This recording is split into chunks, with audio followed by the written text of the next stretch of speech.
Salut, je m'appelle David, je suis CPA et formateur à la direction de la formation continue et du service aux entreprises du Cégep Garneau. Et aujourd'hui, on va plonger dans Microsoft Excel pour vous montrer les rudiments de la fonction somme-si. Alors, sans plus attendre, allons dans Microsoft Excel. Nous sommes maintenant dans Microsoft Excel et ce que je vais vous montrer aujourd'hui, c'est un cas réel. Il y a un de mes amis qui m'a appelé, il est coach d'une équipe de hockey, puis il me dit David, voici mes données, j'ai mes noms de joueurs, j'ai mes tailles de leur chandail, j'ai l'équipe et j'ai la masse salariale. Et là, il me dit David, comment je fais pour savoir combien de gens portent des gilets petits, moyens, grands, etc. C'est quoi la formule pour faire un sommaire comme on voit ici dans la cellule bleue et d'avoir rapidement à portée de main combien de chandails je dois faire fabriquer pour habiller mon équipe. Donc, le premier exemple qu'on va regarder, c'est la formule nombre-si. Donc, je commence, je vais me positionner sur la cellule G2, donc pour calculer le nombre de petits gilets, et j'inscris dans Excel égale NB pour nombre, point si. Et là, ici, je vois que la formule s'est inscrite détermine le nombre de cellules non vides répondant à la condition à l'intérieur d'une plage. J'ouvre la parenthèse et là, c'est quoi ici ma plage? Alors, ma plage, c'est où je trouve toutes mes données. Donc, ici, dans ce cas-ci, c'est dans la colonne B. Je vais aller sélectionner toutes mes données. Et ensuite, quelque chose de très important, je vais peser sur la touche F4 sur mon clavier qui aura pour effet en haut dans ma formule de mettre les signes de dollars sur mes cellules, donc de barrer mes cellules. Je fais une virgule ou un point-virgule sur votre ordinateur, ça dépend de votre configuration, pour accéder au deuxième argument. Et ensuite de ça, Excel me demande c'est quoi mon critère. Bien, mon critère pour qu'Excel fasse le nombre de ma somme, ici en fait de mon nombre-ci, c'est un critère, c'est la taille du gilet. Donc moi, je les ai déjà mis ici. Donc je vais aller tout simplement sélectionner petit. Et je n'ai pas besoin de faire F4 dans ce cas-ci pour barrer mes cellules. Je vais tout simplement fermer la parenthèse et je vais faire Entrée. On voit ici que petit, j'en ai 4. Et ensuite, tout ce que j'ai à faire, c'est venir sélectionner la formule que je viens d'écrire. Et dans le coin inférieur droit, j'ai la petite poignée de recopie et je glisse vers le bas. Voilà, j'ai 7 chandails moyens.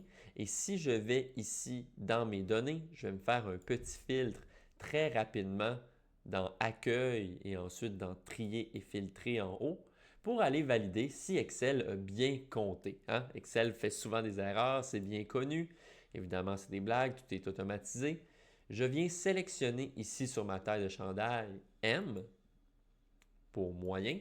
Et là, je regarde 1, 2, 3, 4, 5, 6, 7. Ou si j'avais voulu faire plus rapidement, j'aurais pu tout simplement tous les prendre. Regarder en bas dans la barre de statut et je vois nombre non vide 7.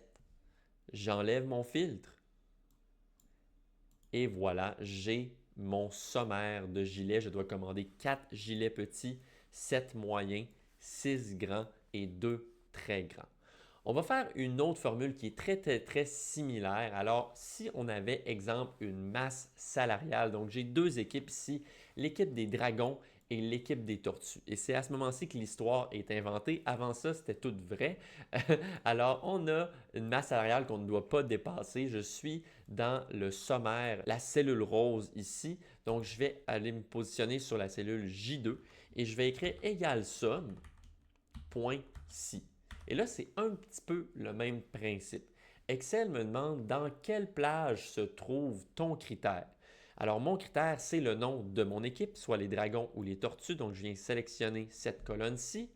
Bien important, encore une fois, on fait F4 sur le clavier pour barrer les cellules, ce qui aura pour effet que quand je vais glisser ma fonction vers le bas, je vais garder la même plage de sélection. Mon critère, c'est mon équipe ici, les dragons.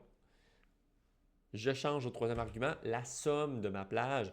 Qu'est-ce que je veux dans mon cas? Je veux la masse salariale et c'est très important d'aller sélectionner la même plage de données correspondante. Donc, si j'ai sélectionné tout à l'heure de C2 à C20 pour l'équipe, eh bien, pour ma somme plage, ma masse salariale, je vais aller sélectionner de D2 à D20. Pas une cellule plus haut, pas une cellule plus bas. F4 sur le clavier pour barrer les cellules. Et voilà, je ferme la parenthèse et j'ai ma masse salariale pour les dragons. Et quand je glisse vers le bas, j'ai ma masse salariale pour les tortues. Je vais aller encore vérifier, je vais me filtrer sur les tortues ci-bas.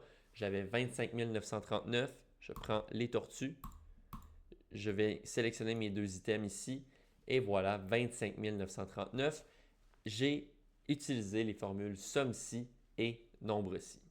J'espère que vous avez apprécié la vidéo d'aujourd'hui. Je vous invite à consulter notre bottin de formation sur le site web du Cégep Garneau et on se dit à la prochaine.